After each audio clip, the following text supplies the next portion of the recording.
Abonnez-vous gratuitement sur votre chaîne YouTube congodialogue.com. Abonnez-vous gratuitement sur votre chaîne YouTube congodialogue.com. Mukono parashita na makambo ya Nzambe nzoko zalaka na yo voyou escroc. Papa na likolo hayebi te il est tempé ho lobela tata na bino tika biso calme. Un jour yo kokota na lifelo, un jour yo kosuka na moto ye na bato oyo balandaka yo. Un jour boko suka na moto ye mukono parashita na makambo ya Nzambe nzoko salaka na yo voyou escroc. Tata na likolo hayebi te il est tempé ho lobela tata na bino tika biso calme. Un jour yo kosuka na lifelo, un jour yo kosuka na moto ye na bato oyo balandaka yo. Un jour boko suka na moto ye. Bien-aimé dans le Seigneur, libota na Nzambe bato yesu akufela bandeko ya biso. Bien-aimé Nzambe apambola bino bisika noso bino bozwami au nom de Jésus-Christ. Oh, bien-aimé dans le Seigneur, bien-aimé sali pasi et sali mawa. Bien-aimé dans le Seigneur, Nzambe apambola bandeko nyonso batindelanga ba vidéo. Oh, bien-aimé, tu bisona bino tozo sala musala.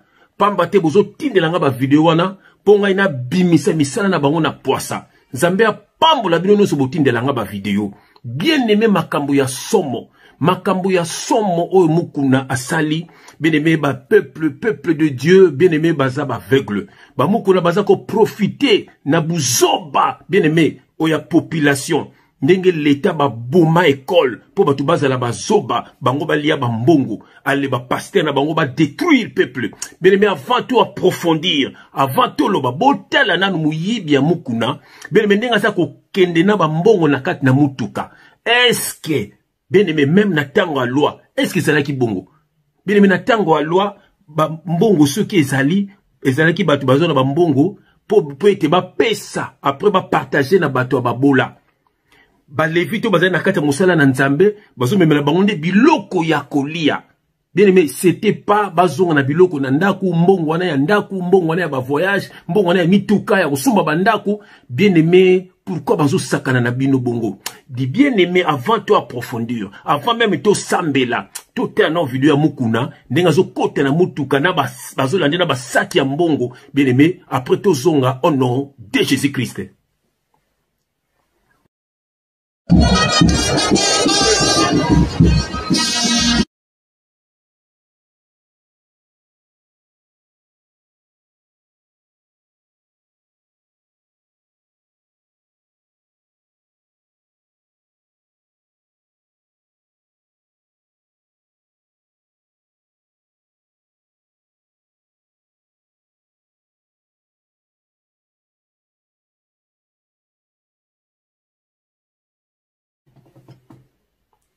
Oh, peuple de Dieu, c'est triste. Bomoni binomoko.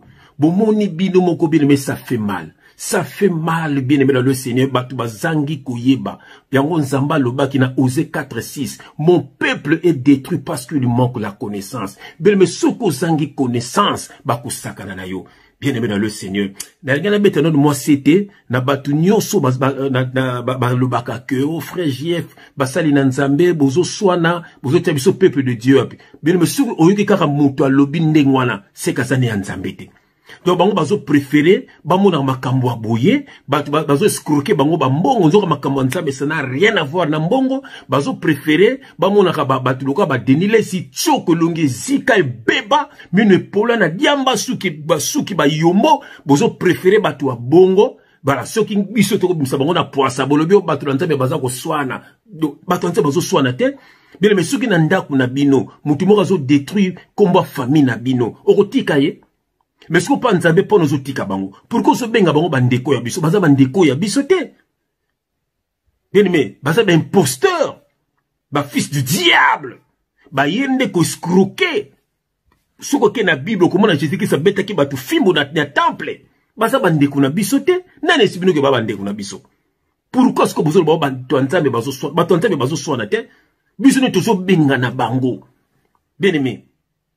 Ah, bien-aimé, vous en adressez bien. Ah, pembe na pembe. Vérité de veri. Révélation de reva. Pona bato yesu akufela. Bien-aimé, toko tiki la bango tante. Bien-aimé, ma kofi toza prêt. Boloko toza prêt. Po toza bato ali bosote. Bien-aimé, ba kangaka ba potre. Pona vérité. Ba okangsa biso te pour le basi na bango. Mais bango ba okangsa biso pour ba vérité tozo bimisa. Ezo sala bango pasi. Po aza ba ndoki bien-aimé na le Seigneur. Ba yana pona ko détruire ka libota na nzambe. Bien-aimé na moni na bondela. Yambo to passo na makomi. To bimisa tato na poisa. Au nom de Jésus-Christ. Éternel Dieu des armées. Papa, merci na ministère.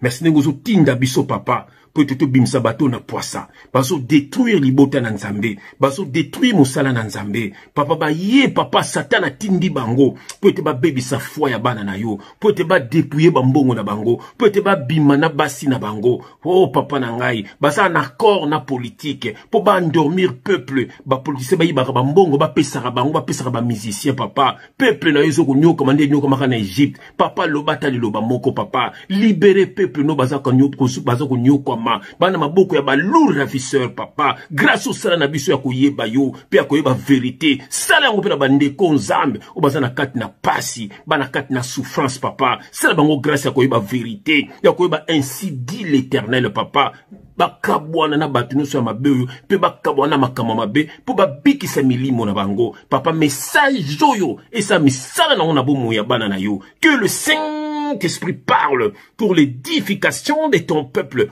Au nom de Jésus-Christ, nous avons ainsi prié et nous disons Amen. Bien-aimé dans le Seigneur, ça lui passe. Oh, bien-aimé. Ah, bien-aimé nangai. Vous en adresse ya bien. Bien-aimé, vous en a balabala ba yesu. Bien-aimé, papa tindika ndeko ya yo. Pour te yeba vérité. Bien-aimé, suko yebi vérité te. Ozala muumbu ya batu. Muumbu ya batu bako nyoko la yo. Nzoka nzamba tindaka ne kaka ba messager. Nzamba tindaka ba père spirituel te. Pour yemo konde c'est le père spirituel. Bien-aimé dans le Seigneur. Bien-aimé dans le Seigneur. Bomoni vidéo wana ya mukuna. Bien-aimé, azo bimana mbongo, bazo neko tiango na mutuka na ye. Bien-aimé, eza na verset nini. Bien-aimé, beaucoup mona na Bible. Bien-aimé, tangu batu bazela ko sangana. Maintenant, on a Actes chapitre 4, bien-aimé, Actes chapitre 4, verset 34. Bien-aimé, Actes chapitre 4, verset 34. Au mona tangu batu bazela ko sangana. Pourquoi bande ko pesa bambongo biloka ko lia? Pourquoi? Toko tanga yango. Bien-aimé, je vais prendre mes lunettes. Au nom de Jésus-Christ, j'aime quand je mets mes lunettes. Quelle grâce, alléluia. Bien aimé, toqué dans Acte chapitre 4, il y a verset 34. Je lis au nom de Jésus-Christ. Car il n'y avait parmi eux aucun indigent. Tous ceux qui possédaient des champs ou des maisons les vendaient, apportaient le prix de ce qu'ils avaient vendu et les déposaient aux pieds des apôtres. Et l'on faisait des distributions à chacun selon qu'il en avait besoin. Je répète, et l'on faisait des distributions à chacun selon qu'il en avait besoin. Bien aimé, au mon verset wana. Donc, tant que ban nzambe après Jésus-Christ, tant baza ko sangana, ba potre ba ke ko teya lilo banzambe. Bien aimé, tant batu baza ko ya ko sangana. Batu bazaki na mapangu bazo teka. Batu na bolingo nzambe. Batu bazalaki na bangombe bazo mema. Batu bazalaki eloko nyonso to zalaki nango zo mema. Mbongo ko mema, biloko mema. Pourquoi, bien aimé? Et ça pour bantoma bakino na bandako na bangote. Après babinini baza ko distribuer yango selon besoin ya moto na moto. Wazana problème kubota, wazana mbongo te. Wazana problème kulia na ndako. Wazana problème loyer. Wazana problème boye. Bien aimé, c'est ça ba na nzambe tanko basanganaka. Eza nango makambo boyo kakate, bo pesi bango mbongo bake nango. Eza na verset mon côté. Bien aimé, c'est eza na verset mon côté. Bien aimé, so ke lisusu bien aimé, ok na ancienne alliance, ok na Malachi, yoga na zongo rapide.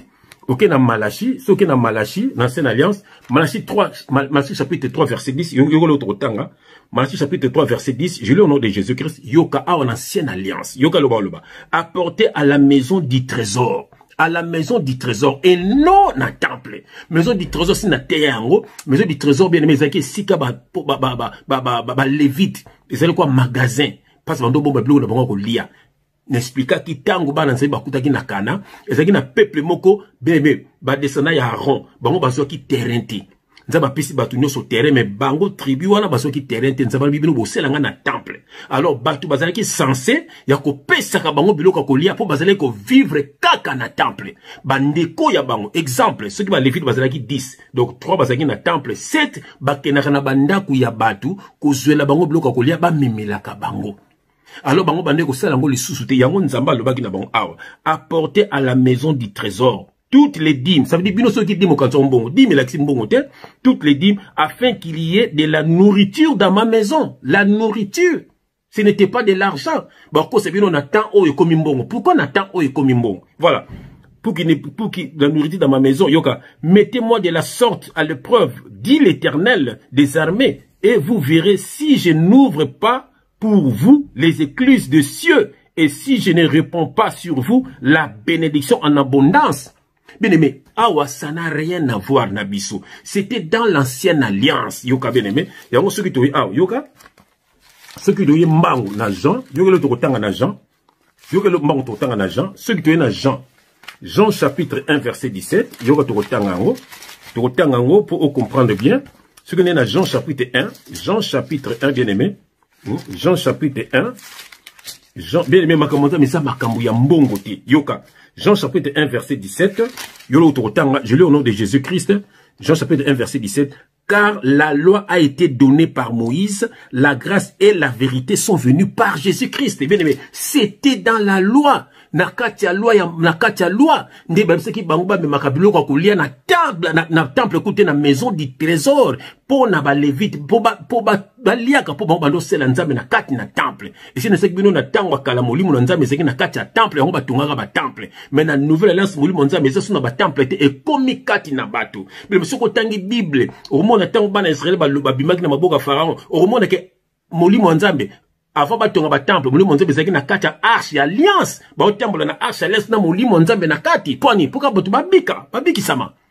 Voilà, bien aimé, soko après nzambe tongi ba temple pourquoi lieu saint lieu très saint na parvi parce que na lieu très saint yaki na molimo na nzambe est-ce na église bokindaka molimo nzambe zalaka wapi lieu saint za nini lieu très saint za nini parvi za nini.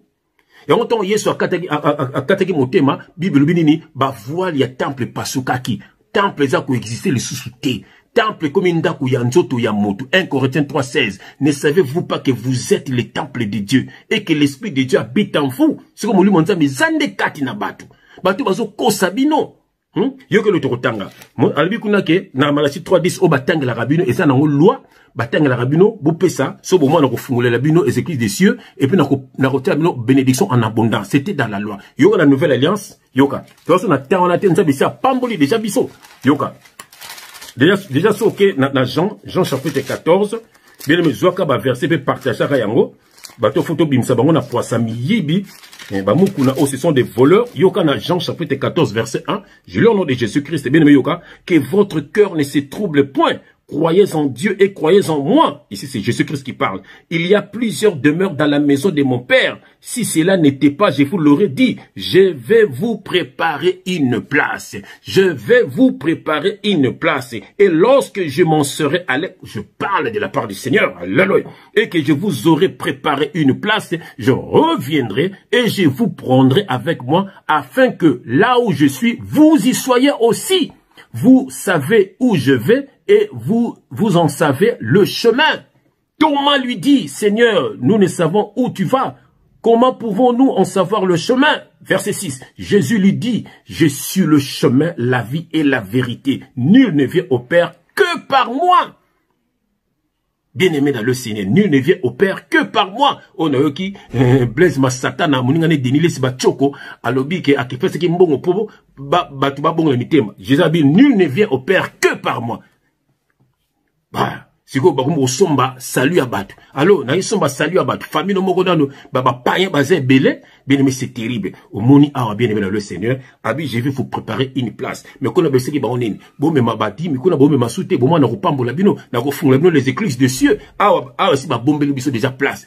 Tant que obongola motema na yo, tant que longola makolo na banzela mabe, tia na motu na yo. Tant que tu crois en notre Seigneur Jésus-Christ, c'est spirituel. Yomo, tu crois en Jésus-Christ au priaka, yomo nandaku, bien aimé, tu sens un enfant de Dieu. Tiens la motu na yo, osa déjà na place na ona lola. Ba kusite ke somba place ndoko na lola. Pesa mbongo ya eza lukuta. Dieu a sa na mbongo yote. Ba na ba kabana na. Yo le tokotanga, bien aimé. Donc, dans Ephésiens chapitre 1, verset 3. J'ai lu au nom de Jésus-Christ. Nous avons ça pambolo dans la nouvelle alliance. Yoka la nouvelle alliance. J'ai lu au nom de Jésus-Christ. Béni soit Dieu et Père de notre Seigneur Jésus-Christ, qui nous a bénis de toute bénédiction spirituelle dans le lieu céleste en Christ. Voilà. En lui, Dieu nous a élus avant la fondation du monde. Bien-aimé, avant même Zamba Salamokili Nzamba Yebakiyo, bien-aimé. Pourquoi Bazoko Soyo, Ephésiens chapitre 1, verset 3. Bien-aimé, Dieu t'a déjà béni de toutes sortes de bénédictions. La nouvelle alliance. Et l'autre, Yoka. En lui, Dieu nous a élus avant la fondation du monde pour que nous soyons saints et irréprochables devant lui. Pour que nous soyons saints et irréprochables. Voilà, mais c'est pambola yo. Mais ce qu'on dit, moi, aux bénédictions, pour que vous soyez saints et irréprochables. Mais toi, est-ce que tu es irréprochable? Olingi banganda, olingi lo ekobo, olingi lo kuta, olingi moyibi, mote mamabe, olimbi sarabatute. Donc, sur ce téléphone, banda kotonga batu. Mais ce qu'on dit, pambola nini. Pour que vous soyez saints et irréprochables. Yo maman oliga ko tromper mobali na yo ba muziki banganda. Yo papa ndenge moko bo solo la ko nanda kuti. Bo olingi nzamba pambolo ndenge nini. Tala ba camarade bébé. Ba olobo so bongo motema mais ba kamada kalotika kate. Ka banzela mabe hôtel là tele no lokola Denis Lessi mais tu te dis chrétien. Voilà, peut-être pour zika biloka lokola Denis Lessi. Ouais. Oti mesh lokola mami watabimi na mai. Mais yoka combat Jésus qui c'est aussi problème. Olingo bongo la motémati. Donc on a 2 Corinthiens chapitre 5 verset 17. Si quelqu'un est en Christ, il est une nouvelle créature. Les choses anciennes sont passées. Voici toutes les choses sont devenues nouvelles. Pardon, Mukuna, va porter les gens plainte makamba mimi, il y a monsieur qui mimi Chibola. Bien mais to suka nango wapi. Bolobi na mboka état des droits ezali. On dit oui. On applaudit. Mais ndenge ni batu bazo sala mabe, ba msu bozo kanga bango, msu bo kanga bango te. Batuloka ba mukuna, asa mtu kukanga, batuloka ba Denilis, batu kukanga, bazo troubler peuple. Hein? Likambo ya Mimi Chibola. Bien mais na zonksino likamba Mimi Chibola, tamso oibo sana kango landango nan. Au nom de Jésus-Christ. Ainsi que Mimi Chibola aujourd'hui à mes côtés que vous voyez, c'est une femme qui souffre de traumatisme. Elle a été victime de faits infractionnels, on a abusé d'elle, on a profité de sa faiblesse, c'est une veuve de son état. Elle a estimé utile se remettre dans les bras de la justice. Victime des faits infractionnels, Mimi Chibola s'en remet à la justice congolaise pour réparation. Justice epesa oyo azana raison naye. Ngai naye koluka pona intérêt ya bien na ngai o mobali na ngatikaki. Azana posa justice ezo epesa ngai etianga na nzela na ngai epesa ngai ba droit na ngai en tant que femme. Nazana ba preuve ya bato ebele oyo to solola ki pona kosilisa makambo na famille mais mukuna linga kite. Mukuna m'a menacé, mukuna lobina salele ba vidéo nazana ba vidéo na été. Mukuna abotolinga téléphone na miso bato na kokotanga comme la bangote mais na kotanga na et pas magistrat. Mukuna après quelques jours mukuna lancé biloko wana. Mukuna publié ngai déjà ngai vi na ngai za salut partout. Tout le monde au bayebi makambute bazoloba et fiwana za comme ça na fingami partout na lingina la kisa mokilike na la kisake ngai na kende ke pam kuna po sombela nganda kute asili sa passe na ngai te na kende ko luka droit na ngai. Pour rappel, en début de semaine, une sextape a fait le tour de la toile, créant des polémiques, jusqu'à ce que certains des adeptes d'évêque Mukuna ont cru à un montage. Peut-être avec la nouvelle plainte sous examen, leur avis changera. Bien aimé Omoni likamba Mimi Chibola. Donc Omoni ke ba mukuna oyo ce ne sont pas des hommes de Dieu. So ke di sula moi si oyo. Bien aimé ngase no li solo kala. Li solo toyoka yango déjà kala. Mukuna ndenge ba mukuna nde ba bomaka mobali na ye. Biso batu ba ibenga biso ba yibisa biso ngava ko makambo ebima boy. Ba ba boma mobali na ye. Et puis akeko bima na moi si na ye. Ce ne sont pas des hommes de Dieu. Bien aimé, ce ne sont pas des hommes de Dieu. Awa, pembe na pembe. Bien aimé, tukubanga bangote. Azwa mwana na ye moko mukuna za homosexuel. Atena makambo nzambe. Le soke aucune église dans mon na ki ba pantalon ba homosexuel e kangaka nzoto ba comme pour moi la terango ba jeune garçon tout ba mo la tango. C'est terrible. Et puis ba tu belé ba yebi que garçon ça homosexuel. Ba tu belé ba yebi. Mukuna akotaka boloko abima pourquoi? Na poto awa na avec ba preuve wana. Ba preuve wana ba kandi anga bimate. Corruption na corruption. Yo na sait que politique et ça na kana ba musicien wana.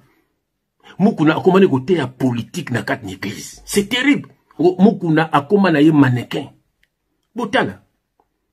C'est lui moi qui mannequin. Donc et ça batuna nzambete, ce sont des païens. Ba c'est les ba pancarte. Bien mais et ça ba païen ba mukuna oyo. Bien mais yoka offrande nzamazo singa. Yoka offrande nzamazo singa bien mais. Donc na Hébreux chapitre 13. Hébreux chapitre 13 verset 15. Yoka lo nzamazo singa yo. Tout ça la nouvelle alliance.